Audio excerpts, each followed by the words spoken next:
that's right.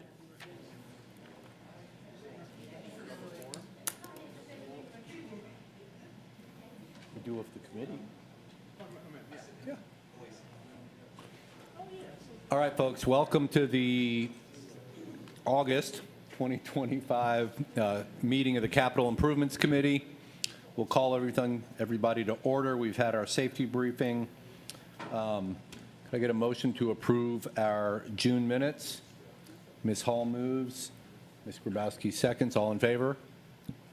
It's unanimous. Can I get a motion to approve today's agenda? Ms. Grabowski moves. Ms. Hall seconds. All in favor? That is approved as well. And Ms. Campbell and Dr. Howard Hall are joining us. They were stuck at the train. They'll be writing letters to their representatives about the train. That's right. Might be doing a PSA about T-Splost, but we don't deal with T-Splost. All right. I think we're going to go a little bit out of order because we don't have a full ability to report financials at the moment. But we have more money than we did last time, right? Okay, that basic knowledge is good. And we're going to go into Ms. Davidson and an overview of our E5 evaluation tool. Good afternoon. Good afternoon. Apologies as I skip through the presentation real quick.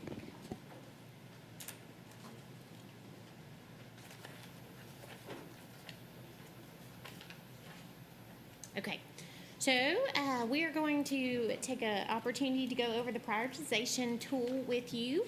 We would like to note that this presentation is intended solely as a working draft to guide discussion, gather input. It does not represent a final plan, a formal agreement, a contract of any kind, and any future agreements or commitments will be developed collaboratively and documented separately. Thank you, Mr. Holliday, for inserting that legal disclaimer. So briefly, last time we spoke about the tool, but the tool is, the purpose behind it is to provide the consistent, objective, and transparent process to help us prioritize which projects should move first. It ensures that we align our safety infrastructure needs along with instructional goals and district growth. And some benefits behind the tool is transparent and objective and data-driven. And then while the tool provides valuable data to guide decision-making, we do want to highlight that staff must retain the autonomy to adjust project priorities as new information, emerging needs, or unforeseen circumstances arise. This is simply just a tool that helps guide us on which projects should be prioritized. So as a reminder, and when we did the eSplost meetings last year, we highlighted the benefits of facility improvements. So this is just a good reminder for all of us, and referencing back to that basically when we invest in our facilities, then we can see positive contributions to better student health, attendance, behavior, and achievement. So the image on the left is a view of what one might expect a old classroom to look like. So you can see that the roof is leaking, because we know that teachers will often allow a roof to leak, but their HVAC is what's important.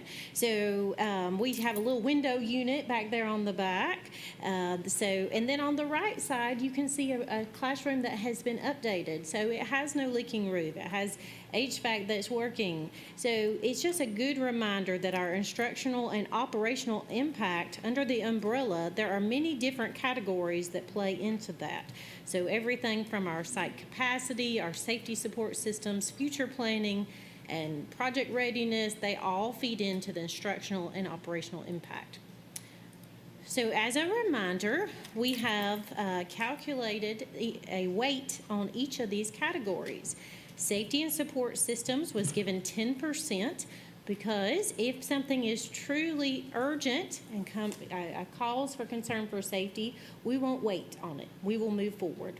And just to highlight, this is the safety support systems. The overall campus police safety is another category that is not within this.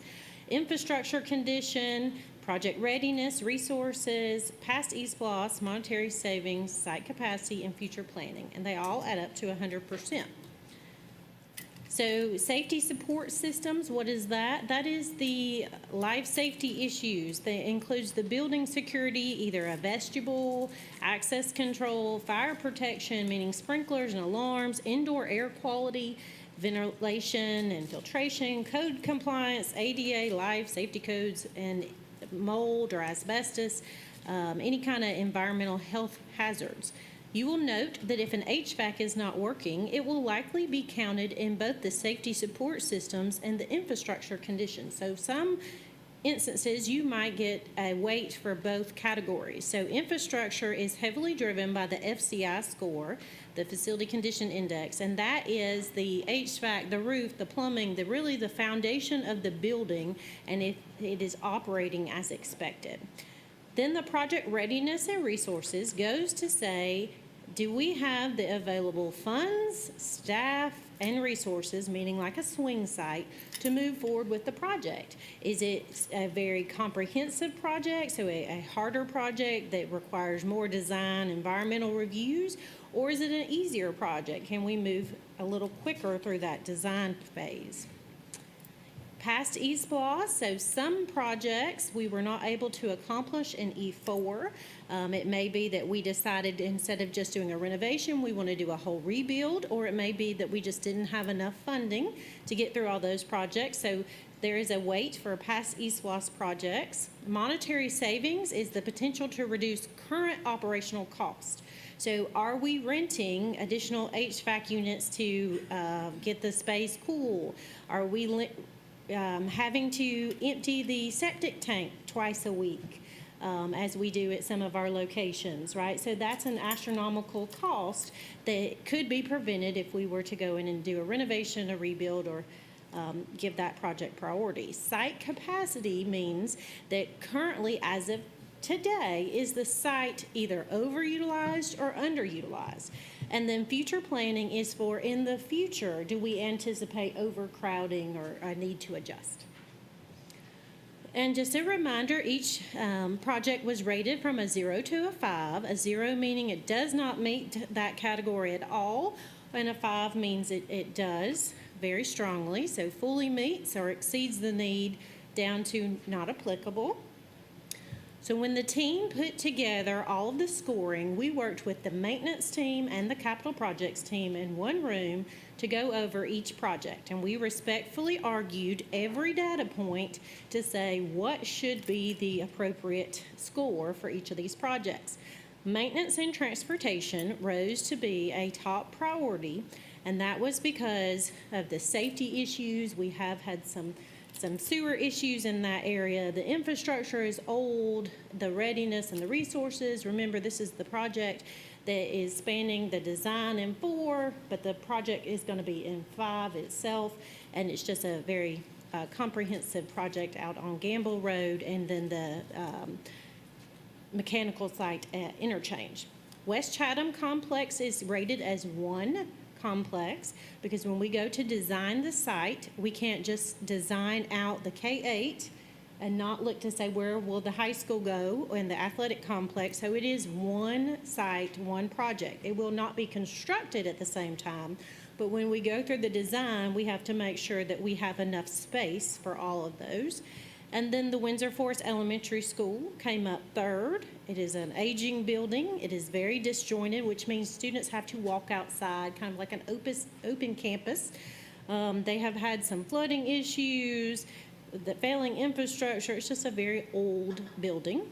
And then Garrison K-8 is next for the water intrusion issues. They have a hotel that's being constructed right near there. So previously, students could walk down a road and not have the same level of car traffic. Now there will be a lot more car traffic, so rerouting our car pickup line will have to be accomplished, and just the overall site adjustment for safety of students. No longer can they go across the street, they'll have to remain on site.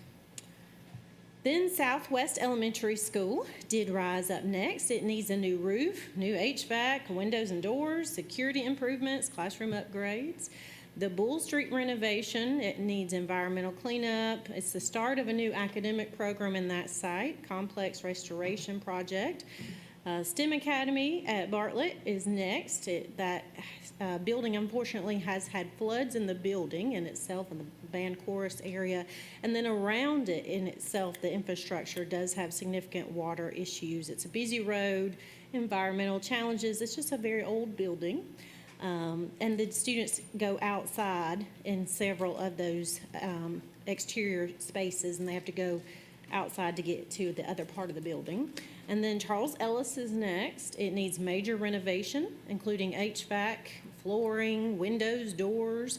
Outside, they have had flooding issues there.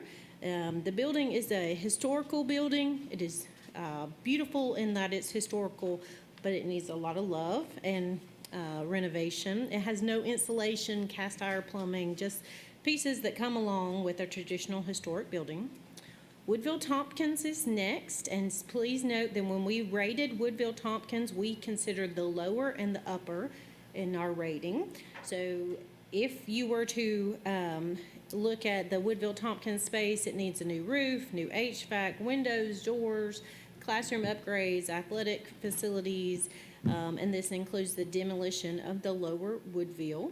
Noting that in the past, Woodville did get a renovation, but it was not a comprehensive renovation. Similar to Islands, Woodville got a renovation of like a gym or of a single section. They did not get an entire high school renovation. Pooler is an aging building. It needs a new roof. It has a need for HVAC and major improvements, flooding issues, and it ultimately doesn't have enough land work there. Islands High School, as mentioned, has HVAC issues. The vestibule has no air or heat. It has very aged restrooms, so while they did get prior ESWAS improvements, it was just for partial places, like a new gym, a new auditorium. The entire high school was not renovated, and it does show its age. Southwest Middle School has a need for HVAC, security improvements, doors and windows, bathroom upgrades, etc. Then would be Coastal Middle School. So it has had some past renovations, but it still needs a roof, classroom upgrades, general purpose field improvements, floors, doors, windows. Rice Creek is at full capacity and has a growing part of the county. We need to make sure we have additional classrooms. I would like to highlight that the site capacity used in these calculations was used as of the beginning of August, and we know that there are adjustments that come after the 10-day report, but this report was pulled as of the beginning of August. Massey Heritage is again a historical building and beautiful in nature, but it needs a new roof and HVAC and upgrades to maintain that historical preservation. Johnson High School needs new roof, classroom upgrades, doors, so it just has a need. The Academic Center at Savannah High School, Savannah High, will be getting the renovation to include the floors, the doors, the windows, and then the offices for the academic affair partners, consolidating them under one roof for better coordination. Duran Middle School is an older building. It needs new roof, general upgrades, floors, doors, windows, and classroom upgrades. And then Oatland Island has a facility renovation to build out the pre-K site. When looking at Oatland, we just considered the facility in itself. We did not consider the infrastructure of the entire site, including the boardwalks and all that. So we just wanted to clarify how we calculated that. Then we have our charter school prioritization. So looked at the charter schools separately. Based on the initial scoring for Savannah Classical, based on the schools report that the HVAC is having challenges, that came in first, then roofing, security upgrades, including security fencing for Coastal, Montessori, and then security systems and cafeteria and kitchen equipment. Then you've got additional technology for Savannah Classical. TEMA had some technology, again, with Simco, a science lab, activity, school buses, Montessori technology, and the playground.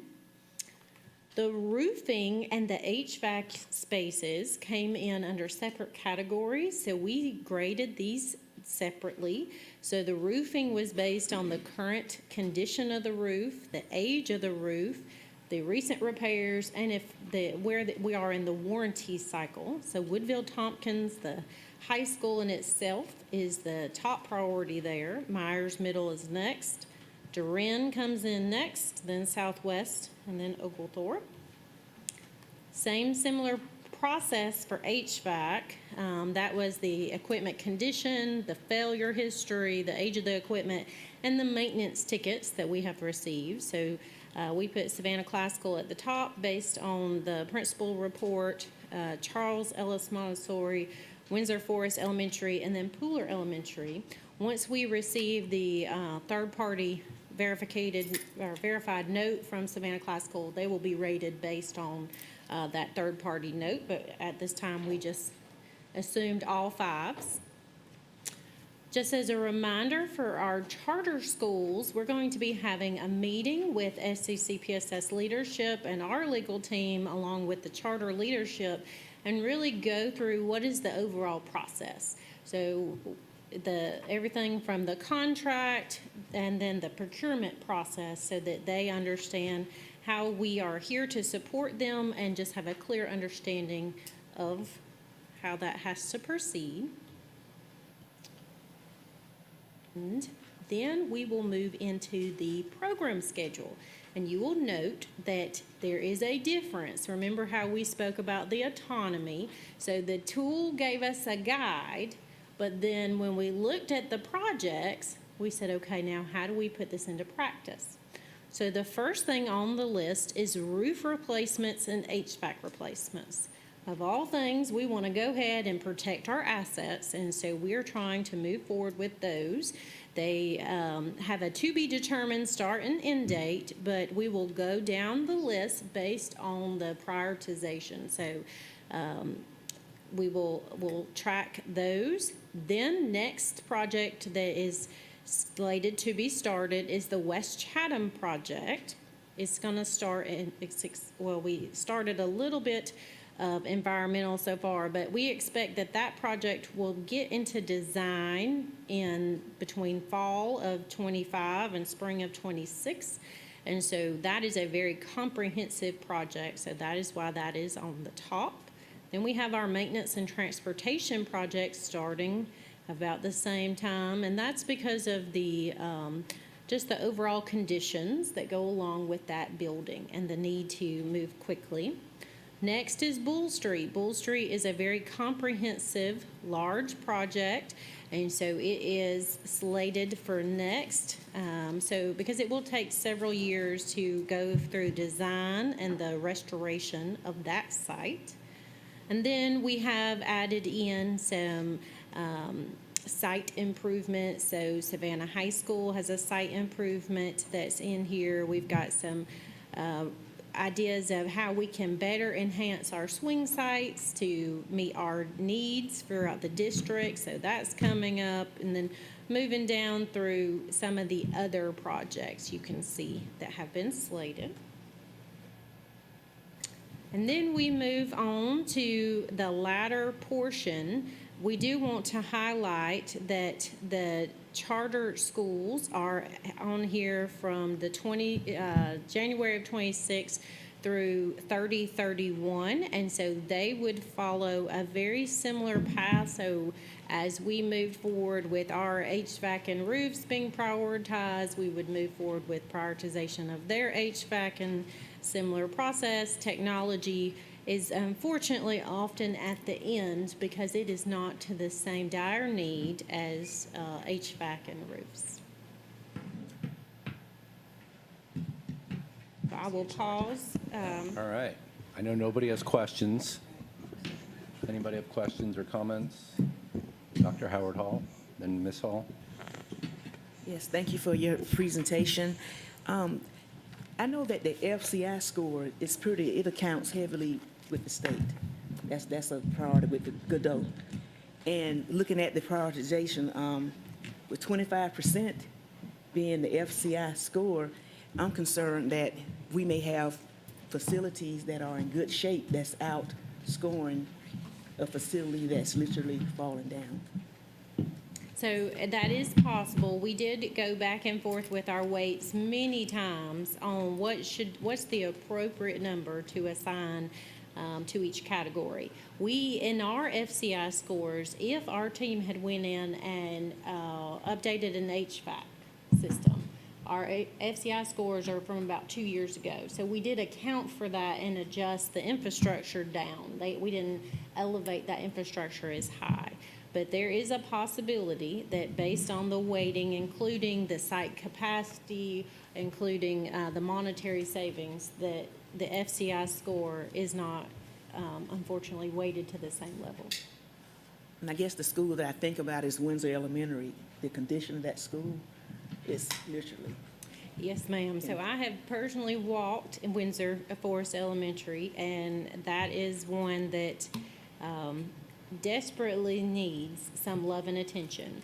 I do want to highlight that if they don't fall on this score as a top priority, does not mean that we are ignoring them.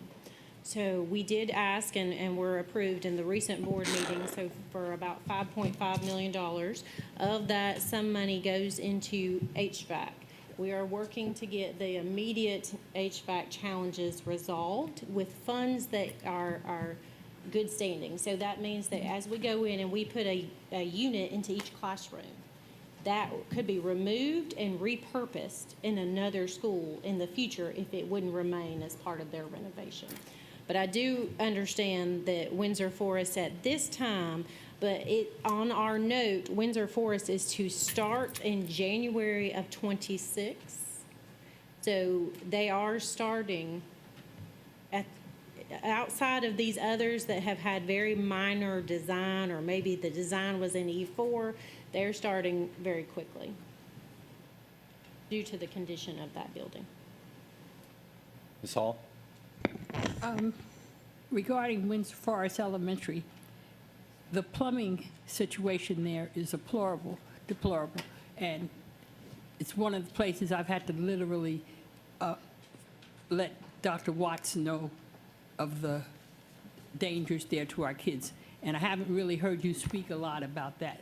And January 26th, that's soon.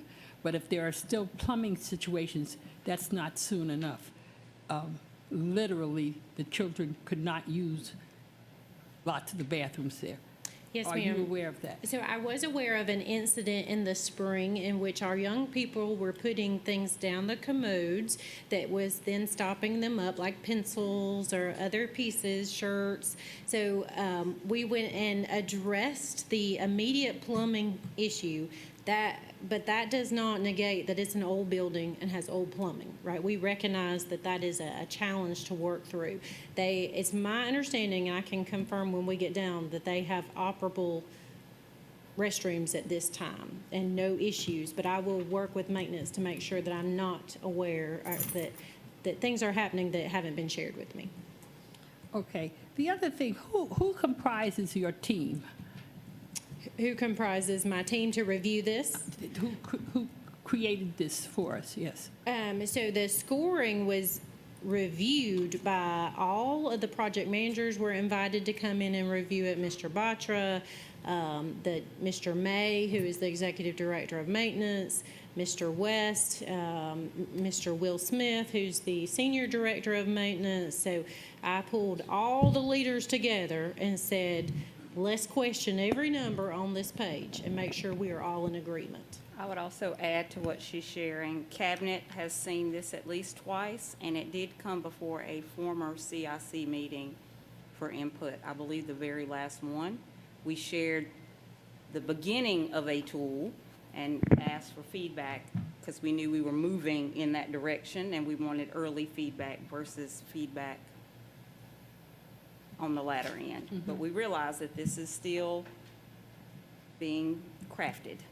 Well, similar to the walkthrough that you decided to do earlier this month, were walkthroughs actually done where as opposed to data on a piece of paper? Did anyone actually I would walk say through some that of these buildings? Ms. Davidson and I used our own observations to validate or to interrogate our findings. So if we walked somewhere and we saw something with our own eyes, but it didn't seem quite right here, it was more of questioning, like, why is this not higher? I mean, Windsor Forest Elementary was one of the first ones I named, I thought you might. right? It was one of the first ones. I don't understand why this one's not number one, given some of the observations I made. But Megan did a very lightweight job of describing what is happening in our maintenance and transportation building. She barely skimmed the surface of what is truly happening there and what kind of money we are paying out weekly just to keep that facility such that our employees can use restrooms. It is an astronomical amount of money. And when she explained what was actually happening there to me, I very quickly said, it's got to go first. Yeah. That's the one place that the board actually took a field trip. It had to have been, what, 4 years ago? Okay, yeah, so that far back, and we thought that that was going to be addressed Ms. much Davidson, can you earlier. just do a little bit more of a description around that facility? Yes, Because ma'am. It was that's terrible what really then. made me switch. Yes, ma'am. Unfortunately, that is a very old facility that is on a septic tank. It is not on city sewer. We have to have the septic tank drained twice a week at $8,000 to make sure that no sewage comes up in the break room for the employees. And so they have had to have royal restrooms in the past out there, are balanced to not having royal restrooms because remember, there's no space. We're fighting for parking places, we're fighting to have enough space for our buses, and it's a space that is shared between maintenance and transportation. And so it is, it's a continuous work in process, but ultimately it was the raw sewage that led to that being elevated to the top. So this, on the scoring, actually, to me, plumbing like that, that's safety also. That's not just that's safety when you have a health hazard like that. So I'm pleased to hear that that's happening. The other thing, this is not about the structure of the building and all, but the usage. I see you have Massey Heritage Center needing attention, and I'm glad to see Mr. Butler is here because I don't feel that Massey Heritage has been made accessible to all of the schools in the district.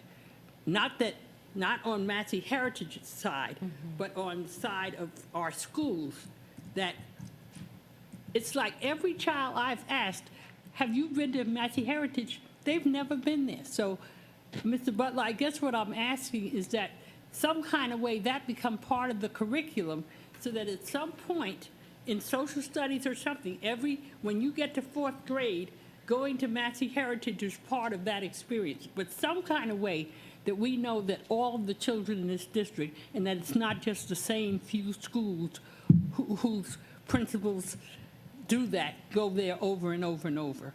I don't know if any of the board members have noticed that, but you might be, surprised to ask children, have you ever been to Massey, because it is a wonderful thing we have. Absolutely. Okay, thank you. Mr. Butler, did you want to say something?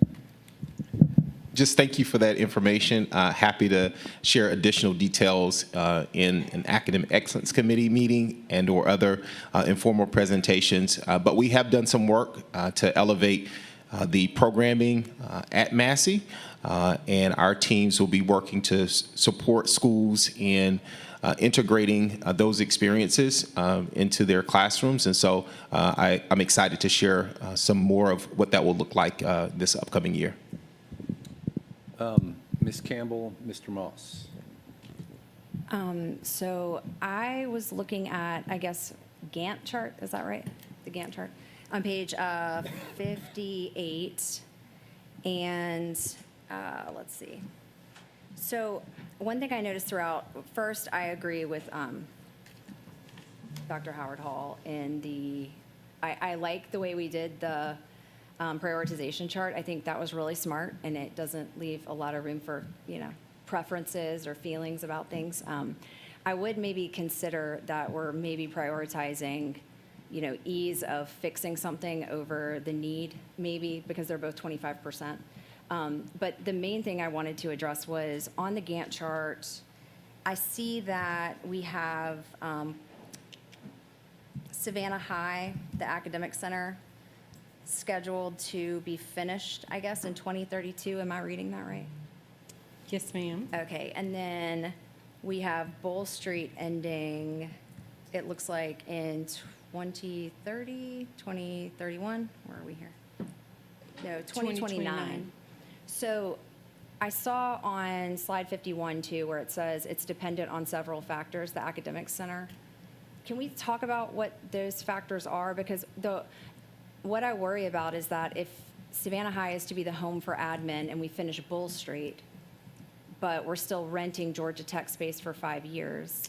I'm sorry, just to add, our academic partners are not at Georgia Tech. They are at Port Wentworth, which is Okay. a own site. That helps. So then we're not extending the lease any further. Correct. Got it. Yes, ma'am. And then, so there's no negativity then towards us monetarily or otherwise to keep them at Port Wentworth longer until the academic center is finished at We Savannah High? cannot think of one. I'm sure someone probably could derive one, but we Fair. saw no negative points. Okay. And then is there something that it is dependent on now at Savannah High that we haven't discussed? So at Savannah High, we have to look at how can we better place our Savannah Early College? Okay. What college site that should go at and how to set them up to be on the college campus successfully. Once we move those students out, and we would like to do that in the same time frame that we do our other redistricting, so we notify the parents on or before December so that for the following year, they would know where they're going. But we're still working with those community college partners to devise what is the best plan. Perfect, thank you. One other thing that I just want to put a bug in your ear. People have been asking me since hearing about West Chatham, and everyone's very excited. I know that you made, a goal of 3 to 5 years with redistricting, Dr. Watts. Any idea when that may happen in Pooler as West Chatham develops? No commitments necessary, but yeah. Yeah, so we are looking at what the optimal school is for Pooler Elementary. Should that be an early learning center? Should Bloomingdale be a K-8? But doing a comprehensive review. So if I were to make West Chatham a K-8, that takes away the high school. So who all goes to that? That takes away the middle school. So who all goes to that middle school? Because we don't want children to go into a K-8 in the upper years. So we're looking across the board to say what's the best plan. We've created some upcoming invitations for team members to give us their feedback and looking at the transportation pieces. But we would like to bring forth a suggestion and lending on the demographer that we anticipate that contract should be wrapped up in the hopefully next few weeks and then come before the board in October. So for the demographer contract, because they also will help guide us as an expert to make sure that whatever plan we put forth, they agree with, from birth rates, from housing application rates, from apartment rentals pieces, things that we may not be aware of, and validating that enrollment study because it was completed over a year ago, make sure that's still on track.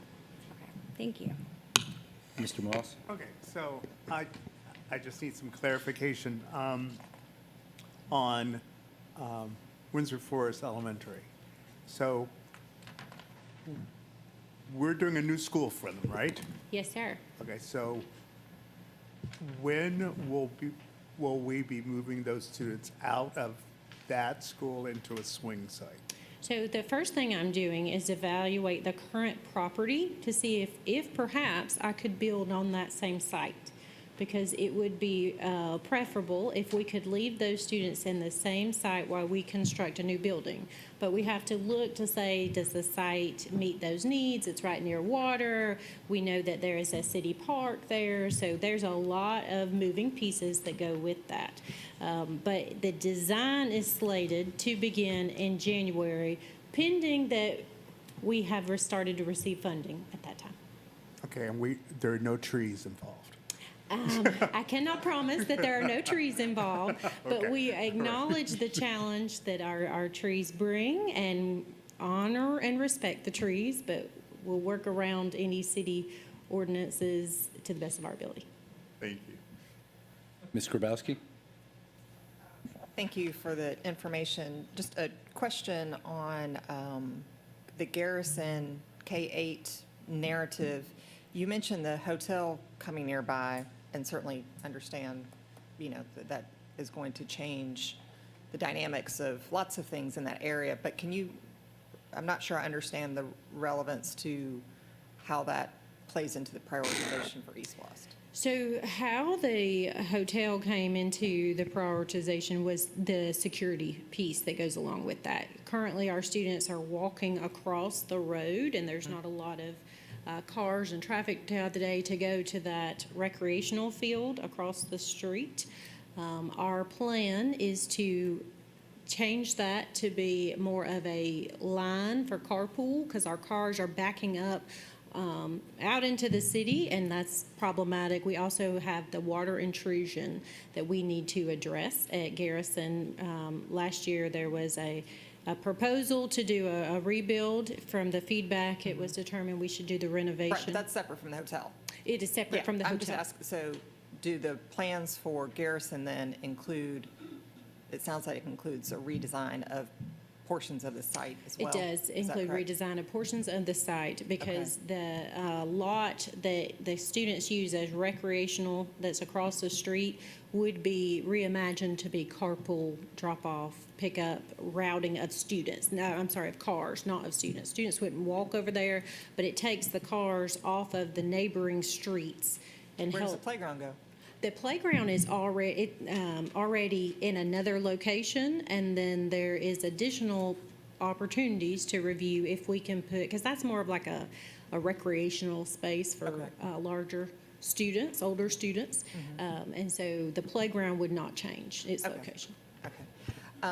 And then on the prioritization criteria for the district schools versus the charter schools, can you explain why different criteria were utilized? So we did our best to utilize the same criteria. The criteria for Savannah Classical HVAC was based on just their report. Once we have it, because we don't manage their buildings, we don't own their buildings, so Right. we can't assess how their HVAC is working. We were told their HVAC is having challenges, and so we took the initial draft to give them the heaviest weight.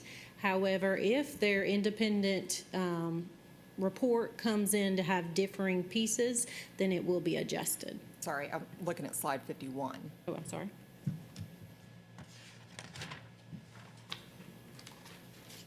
Going the wrong way, so. Yes, you've got charter school prioritization, and those criteria are different than the ones that are used for the other projects. Just trying to understand why they're Why they're broken out different. and why we're not evaluating all schools, like, regardless of whether they're charter or. Those three are used for district schools too. Those are the first three, we're just. No, I know they are, but they're different weights that doesn't fully, I'm just trying to understand the rationale for not using, why does it matter if it's charter versus Past district use loss, versus monetary savings, using the Yeah. same site criteria across the capacity, board? Yeah, that's a good point. So, Mr. Some of the criteria doesn't apply, like monetary savings, that doesn't apply, because there is no future planning. Some of those other pieces, like, our interactions with the charter don't lend themselves to those criteria. Go to the criteria for everybody else. Right, so that it then means that safety is 10% for us and 33 for them. So it just, I'll I have see what some you're saying. I'll give I you see some what you're additional saying. feedback about ways that we might want to consider making a little bit more of an apples to apples, because. But there's no past East Bloss, there's no future planning. There is a past East Bloss, they just weren't on it. There are other projects are on here that weren't past East Bloss, Accurately, yes. right? So. I just don't know how to weight that. I have some thoughts, I'm happy Okay. to share them with you. Okay, we can, And then question on the schedule. On slide 57, there are several projects, the Woodville Southwest Elementary Middle, Islands, Pooler, that in the numerical rank lower than STEM and Ellis, but are before them in the schedule? Just curious about that timing. Some of that is based on site availability. So if STEM has to swing out, we have to make sure we have swing site available for them. Because I don't believe that site, it can be constructed on the same site. So both Ellis and STEM would have to swing somewhere or not operate, which would be horrible for the time frame. So some of that is led by just the availability of site. Okay. So so this assumes, because we've had some discussions about potential relocations of STEM, this would assume that STEM would remain on its current site. Yes, But ma'am. if we were to evaluate it moving to a different site, that could potentially, It could, we would change? have to, depending on what site it was relocated to. Okay. So we may have to do renovations to the site to meet the middle Sure. school needs. sure, okay. So then Ellis, you're anticipating having to swing that during the renovations as well? Yes, ma'am. So Okay. I understand historically, we've done some renovations in that space, Mm-hmm. but the team would prefer, because it is a historical site, to go in and do a larger scale renovation with no students in it. Sure, sure. And then if I heard you correctly, Dr. Watts, I think you were saying that you had that the team had visited some of the schools maybe, but I would hope that in the evaluation process that we would be able to visit all schools. Oh, yes, ma'am. Because as you rightly mentioned, there are some things that you just, you can't until, and hopefully Yes. the leadership would be able to work with you on that. And then just quickly as an aside on Ms. Hall's program about Massey, certainly love getting our students to Massey. It's a great resource. And also remind Ms. that Massey does also sometimes go to schools. It's definitely not the same at all, I don't think, but I think I do commend Massey and the work that they've done on trying to reach more of our students. So look forward to hearing more from academics on making that happen. Thank you. Yes, ma'am. And so I've walked many of the sites without students and are walking it with students, because oftentimes with students, you see different things. So we're trying to balance, I had to call campus police, make sure I didn't set off the alarm at Johnson one evening at 6 p.m., but as I was walking through, thankfully, no SWAT team arrived as I was walking the space with no students. So we do acknowledge the importance of walking and seeing the space and with the students and without. Well, and with the leadership of the school, because I don't Absolutely. know that, as you mentioned, the HVAC, it's like the squeaky wheel is getting a higher ranking, and I think some of our schools have just unfortunately been like, well, so I don't know that there's consistency in the reporting of some of the issues, unfortunately, so I hope that we consider that as well. Yes, as Megan and I, Ms. Davison and I walked schools earlier in the year, I think we were struck by things that had just been left untended to, which then perpetuates things then into deferred maintenance, and then it gets to a place where we're having to have a renovation because they've not been addressed early. And we have some ideas about why things aren't being reported timely, but in an upcoming meeting, we are working on a solution, because we do need to standardize expectations across our district around what is acceptable and what is not acceptable as it relates to facilities. Cleanliness, things that are broken cannot just be allowed to be broken. Looking at those things just with apathy is not acceptable to me, and not the kind of environment that I would want our students to be in. And right now, there are varying levels of how those things get reported. So there is very little consistency school to school.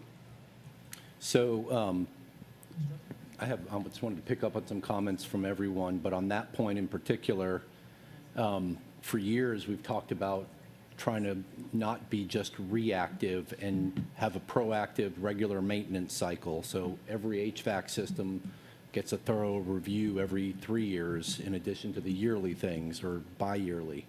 Same thing with water systems and plumbing, but you catch things that way as well.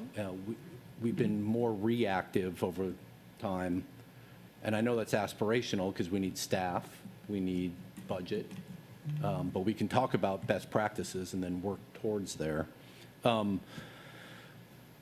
to the superintendent and Ms. Davidson and Mr. Batra and the team, I'm very appreciative of the hard work and effort gone into the scoring and the prioritization, because what's not in here is we also have to look at cash flow, we have to look at man capacity and woman capacity, and how many project managers do we have, what skills do they have, who can manage these types of projects, what do our subs look like? We can't have, 5,000 electrical projects all in the first 2 months. So there are all those more complex issues that have to be worked out. And I wanted to start some questions with what Dr. Howard Hall asked about the FCI, the Facilities Condition Index, and how did our now somewhat dated but still relevant FCI scores, how were those used or how were they factored in to actual scoring on safety and infrastructure in particular? Is it trackable? How was that process used?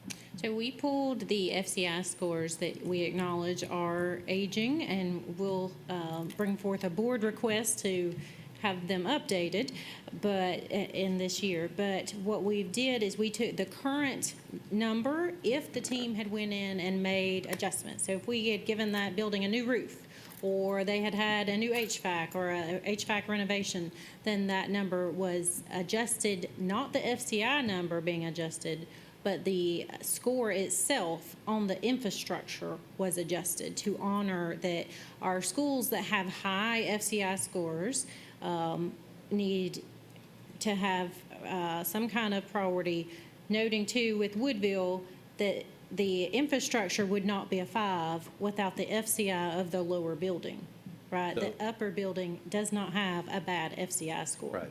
So, but FCI was in the room and part of the It conversation? was, absolutely, yes, Okay. sir. I would say that FCI is also captured in safety. So in some places, there might be double, it got counted double, because safety is included in the FCI. We went through an intensive review to say who has sprinklers, who doesn't have sprinklers, who has an updated fire alarm system, who doesn't, like, line by line. I ask all kinds Who of still questions. doesn't have a safety vestibule, even though we've been talking about it for 15 do. years? Doesn't have a safety in there? vestibule, Okay. right? West Chatham, one of those locations. So those are pieces that we brought in. And like Islands, while it has a safety vestibule, there is a gentleman who sits in there with no air and no heat.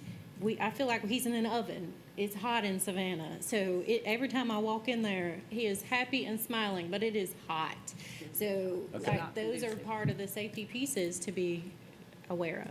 So when we did the Facilities Condition Index, part of it was to get better data, but part of it was to also remove politics and who screamed the loudest, whose parents or staff members were the most vocal. And so I want us to be careful about letting staff really use the data to prioritize, to do the scoring and then prioritize the project list. Because if we all get phone calls from maintenance and then the board is like, maintenance, maintenance, maintenance, we're not hearing from 3 or 4 other facilities that are equally as bad just Right. because They they don't don't have a report. lobbyist. Right. And it's not really fair. Agreed. So we're in inherently political positions, so we're going to do it anyway. Yep.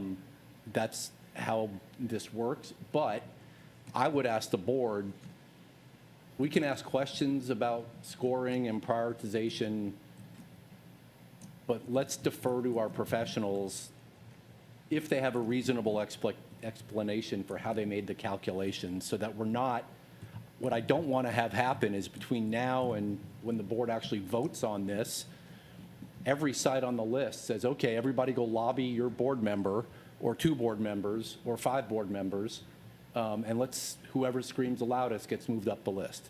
Because there's some problems there. I also want to make sure, to Ms. Hall's point, that there is a walkthrough, that nobody's getting left behind. So let's just be cognizant of letting that process happen. On the scoring process, picking up on Ms. Grabowski's question, one of the things that charters can be reviewed on and scored on is, have they complied with their charter obligations? So if part of their obligations are you're going to provide a safe, secure environment, and we've been telling them for 3 years, you need a vestibule, you need fencing, and they've deliberately ignored it, there has to be some ownership of safety and security and HVAC and all those other issues that the charter has as part of their charter obligation to provide a safe and secure environment. So if they're acting reasonably and doing what they're supposed to do, the system failed and it's part of the budget for E5, that's one thing. But, because my question was this, like if you look at the charter scoring, they have 3 scores: safety, infrastructure, readiness, and resources. You divide that by 3 and you get a composite score. But if you take those same scores for some of our schools, like Southwest Southwest needs new HVAC. They're at a 3.75 score, but if you just use those same criteria for Southwest, they're actually at a 4.3. Charles Ellis, they're at a 3.1, but if you took just those same criteria, they're at a 4.3. So how are you equitizing those scoring issues when you're actually putting them all into the prioritization list? Because what's not in here is the gray area, fuzzy math of how we're doing the prioritization with all those other issues. So I like the process. It's thoughtful, it's data-driven. I want to make sure, though, that everything fits in with everything else, and we're comparing apples to apples. You can't do that all the time. Charters are an obvious, they weren't in East Los before, but charters are entirely responsible for their facilities. We are entirely responsible for all of our facilities. We've spent millions of dollars fixing roofs when we know we didn't have tens of millions to replace the roof, because that was a life safety issue. So I'd like to understand, once we get to a place where the prioritization is more complete and closer to where you recommend, I'd like to hear more explanation on how we factored in cash flow and project management and our staffing, because we've talked about staffing models, and all of those things when we actually finalize the prioritization. Yes, sir. Ms. Hall? Dr. Watts, I think about principals and custodians. They're our main eyes in terms of things that need doing at a school. But when you think of the responsibilities instructionally on a principal, how much time really is there to devote to, room 17 doesn't have air, and with the custodians? I'm just wondering if we need someone to be your eyes and ears at all these, that's their job, to go to these schools and look for things so that the principal and custodian have some. Yes, so Ms. Davidson repurposed her team in many ways this summer to begin that process. And when I say repurposed, these are people who don't have that responsibility, yet she made it their responsibility to get out and look at spaces with a check sheet that standardized what we wanted to see. We are coming before you in the next 2 months, 30, 45 days, with a plan that we are going to propose that will address some of the capacity issues, some of the monetary issues, some of the workforce issues on both the maintenance and the capital projects, because we have capacity issues all the way around on both sides. So you'll be getting insight into that soon, very, very soon. Mr. Moss? Okay, so this is great.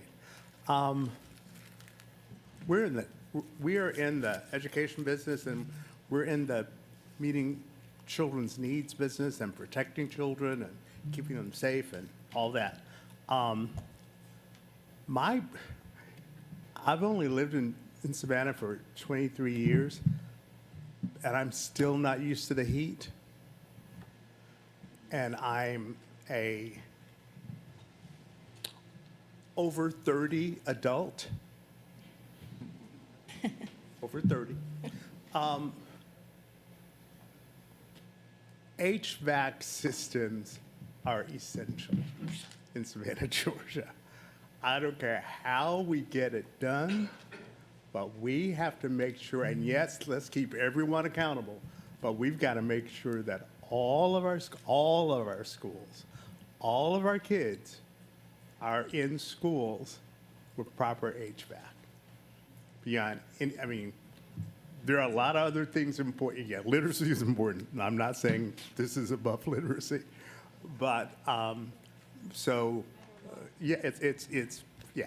So, you know, whatever. I'm not about assigning blame or whatever. Let's just get HVAC everywhere. Get it done. All right. All right. Any other comments on or questions about the process? I mean, I'm sure we'll get an updated scoring and prioritization before we move on to project updates. Ms. Campbell? Quick question about HVACs again. A lot of the scoring, I mean, a lot of the timeframes, it looks like were made to be determined now, which I understand. But do we have like an estimated timeframe? I know some of them, and the charter schools are at 5. I know Pooler Elementary has told me that they've struggled with theirs a lot. Any idea, like, about a timeframe? So it depends on the site. So for example, Pooler Elementary, whether it's an early learning center or whatever it is in the future, if it's getting a renovation, we don't want to go ahead and do a major HVAC renovation because then we would have to go in and mess up the renovation, right? So HVAC and the renovation have to go hand in hand.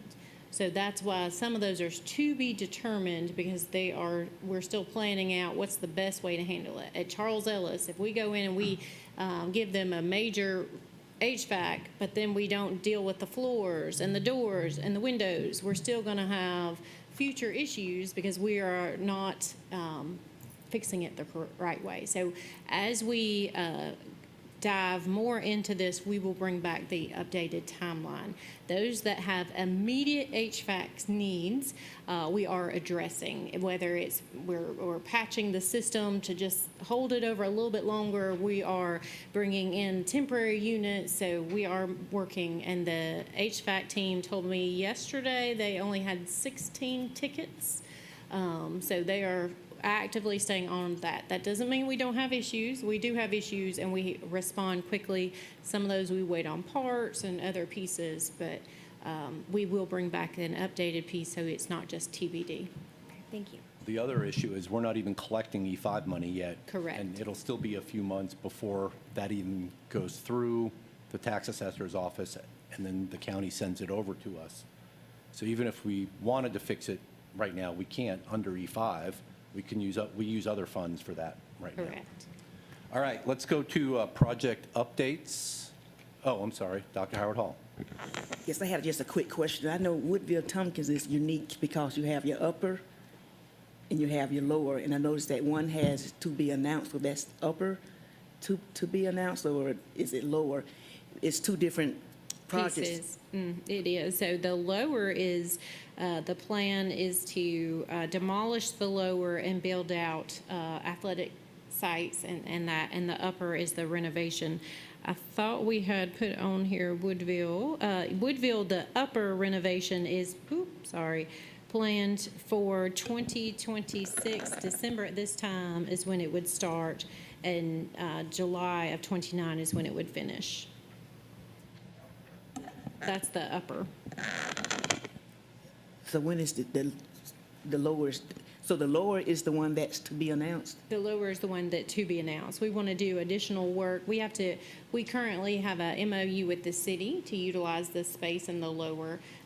So I believe that MOU will be in place at least through May, June, but maybe extended as well as the city builds out their space and we explore the site capacity for what opportunities, allowing additional feedback and others. Yes, I was going to say, there's a major feedback component, engagement component that we have not started because we didn't want to start it until we had this. So that's why it's a TBD.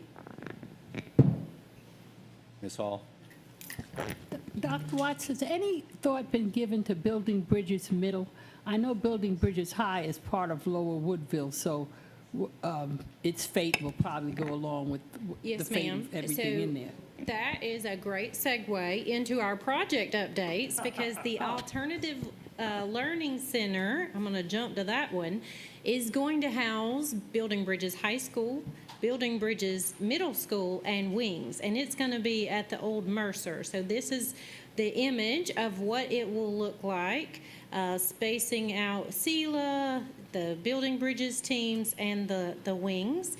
It is expected to be complete in, the bid will go out in October, but the center in itself is expected to be complete so that students can occupy the space in August of 2027. So a little bit of time before we get there. With that 2-year gap, we really need to keep a focus there on those conditions, especially at Building Bridges Middle. Yes, ma'am. So I authorized the Maintenance and Capital Projects team to spend a little bit of money to do what we could, because when I walked Building Bridges, that is a great school, and Mr. Cox has done a great job there, but it is in an old space, and it needs some love and attention. And so we are working on what we can do that gives it a little facelift without going in and spending a lot of money that wouldn't be repurposed. All right, let's go to project updates. Mr. Huttinga.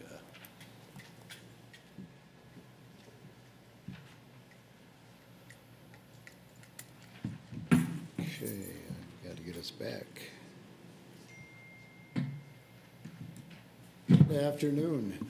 Afternoon. We just have a single sheet in here for the E4 program schedule. However, you were given a detailed schedule that has more breakdown on it. But this just kind of shows the overall 50,000-foot level. And basically, it does say that, yes, every E4 project we're engaged in. And so we'll be able to report on those. For the updates, one thing you're going to notice is that we no longer have a couple of project slides in that we have had in for years and years and years. DEH is one. Of course, the CTAE renovation work is complete, and the ribbon cutting is going to be Thursday, so you'll be able to see those labs. And the other part of that project, obviously, was the athletic fields. The field house is complete, has occupancy. In fact, Campus Police have moved in there last week. The field itself, the track is being finished up. It takes some time, of course, with curing that track so that they could put the surface on and do the striping, but that work is going on right now. And if we can stay dry for a few days here, that will all be wrapped up and that project will be 100%. There's a ribbon cutting for the field house at Hull Athletic Facility also next week, Thursday. So we're looking forward to that. Bloomingdale is no longer in because we pulled that slide because, as you know, students are in the building. It doesn't mean that it's 100% complete. Obviously, we have punch lists that we're working on yet and getting all of the final documents together for closeout of the contract. But we don't need to report on these anymore. Yes, ma'am? Ms. Hall? Before you leave the field house situation, I noticed that Fairlawn Church that we've had a bit of back and forth with over the years, that they're doing some, not construction, but they're doing some work there, and their proximity is so close to our field house. I'm wondering, do you anticipate there being any problems in terms of traffic and ingress, egress with the church being right there? From what I understand, the other day, I happened to just ride by just to see it, and they were a bit hostile about our occupying our own field house. And I'm just wondering is a fence necessary maybe, or something that separates us from, Well, and I think when we start occupying and start having games and such, I know there was a lot of previous discussion about that, and we certainly want to maintain good relationship with that Yeah. church. So we will take a hard look at what may need to be done in order to Okay. do that. So Windsor Forest High is one project that also, as far as the new building is complete, and the students are in there, but we still have some work to do yet. That whole gymnasium building is going under renovation of the gym itself and kind of turning that, making it a little larger seating area, getting new bleachers put in. There's a wrestling room addition that's being put on there now. All of that work's expected to be completed by the end of the year. And then, of course, the demolition of the old building. That is ongoing right now, finishing up later this year, and then we can finish up putting the parking lot in, all the landscaping and such, and wrap that project up in, we're looking at March or so, March, April of next year. But of course, there's plenty of parking for the students and for staff right now. A lot of temporary parking spots have been made. Another project that's going to require a lot of our attention as we go through this year is J.G. Smith.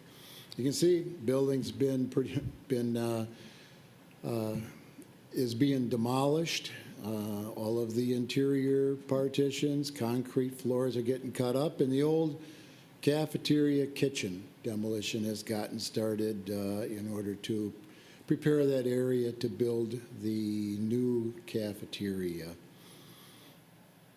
Georgetown, another project, just like Mr. J.G. Smith. Hold on, that- Ms. Sorry. Grabowski has a question. I know sometimes when we do demolitions that we have bricks or whatnot available for alumni. Jacob G. has been there for a long time. Is that anything that was there any interest from the school community? I know the whole school is not being demolished, it's just a portion, but, Yeah.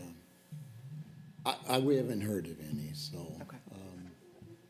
Well, I think it's something that, we've done at other schools, so if there's opportunity there to do that, I think it'd be a good gesture. Okay, we'll take a look at that. Georgetown, again, this project, just like J.G. Smith, one that we're going to spend a lot of time on and focus on this year. Putting a new gymnasium on this facility. You can see down here in the lower part, that's where the new gym is going to be located. We put this slide in because we just wanted to show, because there had been some questions about the parking. Are we going to be taking over the old parking, existing parking? Are we going to be putting some new parking in? This is what the current plan does show. No, that parking lot will remain, and the new gymnasium will be built around it in the location where the old one is. A lot of demo going on in this building also right now, and of course that old gymnasium is going to be removed shortly also so that they can get started on the new gym. This is just a floor plan of what the new gym is going to be. The locker areas, the gymnasium, and then tying back into the lobby in the office area. Hubert is a project that is getting close to being ready to go out for bid, just doing the final finishing touches on this particular project. We're looking to have it ready next month so that we can be out to bid in October. And then, as we talked about before, this project is going to require some phase construction. So we're working with the principal and the school and setting up how we're going to be able to attack that project. And Dr. Howard Hall? So when you say phasing, the students will remain there, because I know Georgetown has a swing site. So will Hubert have a swing site, or they just will remain there and you work in phases? they will not have a swing site. And we're looking at being able to, like we did with Savannah Arts or so, just take a group of classrooms and finish them off, because it's all pretty much the standard same work that's going on in the classrooms. as far as ceilings, floors, painting, a new HVAC unit, lighting. So once we start getting into a pattern, we can just keep moving through. Summertime, we're going to have to hit like the gymnasium and those connection areas, so we're working through that schedule. How would that impact flooding? The reason why I'm asking, I taught there years ago, and I'm teaching, and the water's just in the halls, you know, it floods really bad out there. So how would that work with working in phases, knowing that there's a flooding going out there? Now, if there are any, and when we do have, as part of this project, there's going to be some new grades and things like that that are going to be done. So we can certainly take a look. We can do the outside. Once we get a contractor on board, we can start taking care of those outside issues. And there's a lot of, I said before too, that there's a lot of outdoor teaching areas that are going to be constructed in this project. So all of that type of work can take place where the students are in session. And of course, we'll be very, very, very careful and monitor this and make sure that we do not disrupt, particularly with testing times and things like that, but the type of construction that we have to do in here, we're not going to be doing like we've done in like Georgetown, or if you go to J.G. Smith. I mean, the floors are, like I said, they're all cut out and it's a mess. This type of work, we're not really going to be changing any of the major room sizes. In the old locker area, there's some work that has to be done in demoing some walls and things. But again, we can look at doing that kind of work during the summertime. And Garden City is going to be the same type of project as far as looking at comparisons with Hubert, Georgetown, all of these. We're just into the very early phases of this project, really getting it scoped out, and then looking at what we're going to need to do, put together the bid documents, but this project is still a year away or so from getting ready to bid. The Alternative Ed Center covered that just previously, but again, the intent is to wrap this design up and get this project also out for bid. Being an empty building like that right now, it's just real advantageous for us to get a contractor on board. One thing that we also need to do on this project is re-roof it. And so we're getting some cores of the existing roof so that we can put together that specification. Gamble Road, there was a lot of discussion previously about this one also. As you know, we had done a master plan of this site, and now we're starting to go at the pieces of it, with the first phase being a new restroom office building. And you can see the facility that's being designed. And we've just got DD documents on this, so in a couple of months, we'll have the CDs, get it out to bid. Like to get this awarded and get started with construction early next year so that we can have a good restroom facility for the bus drivers and maintenance people. You can see the other ones previously in board meetings. We had approvals for the design of these other phases, particularly refueling station and getting the whole site and the parking lot. And again, this is a master plan, so yes, there's going to be more parking made available, better flow for buses. You can see where the new bathroom facility would be located up in here. And then the second, or I should say the third and the fourth phase of this project is tackling these maintenance buildings and getting those cleaned up and renovated. The athletic complex at Islands High School was awarded to Dabbs Williams last month, and they have already started to mobilize. They're getting their silt fence put up, and then they can get their county inspections. And we expect that this project is going to get started. We talked about doing the visitor side first, getting those bleachers, additional bleachers put in, And then there's a team room over in the corner that we would want to get started with construction too. Of course, the way you have to access this site is coming down from the top here. And so we really can't build that upper team room until we have the lower stuff done, because otherwise we have no access back there. Expansion of the grandstands, and of course, a new, larger, much better press box is also going to be completed in here. Dr. Howard Hall? I just have a quick question. I keep wanting to check, the DEH stadium, well, athletic facility. Will it have SCCPS in there, or will it have Groves? Because I noticed Allen has Allen's, name. Savannah High has SCCPSS. So what will this particular, the West Side Stadium have? You will DH? have the SCCPSS on each sideline. Because I was just And curious, because Allen's, they have Allen's.